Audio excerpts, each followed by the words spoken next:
All right, I am installing this rack, and I just put the left bracket on, and I'm working right now on the right bracket. I have my basket all ready to go. I have everything measured.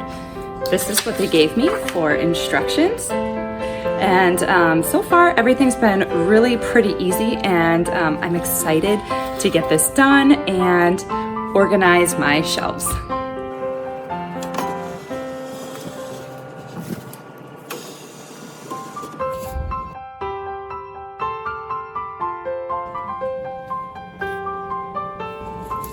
Take a look at this new under cabinet drawer I put in. It's a basket and it slides out. I installed it myself.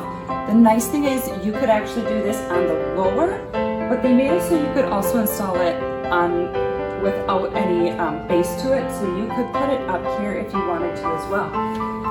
This wood handle is here, and then I'm just going to show you how easy it is to pull this out. I can actually pull it out even further, so you can easily take anything you want to out of here and then push it right back in.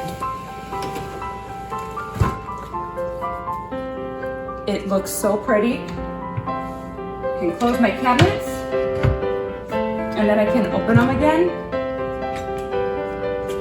Great way to feel nice and organized. And take a look, there's no sagging. Everything is a great material, easy to follow instructions, and it is sturdy. I think you're gonna love this product. Give it a try for yourself. If you wanna feel organized, this cabinet pull-out drawer is worth it.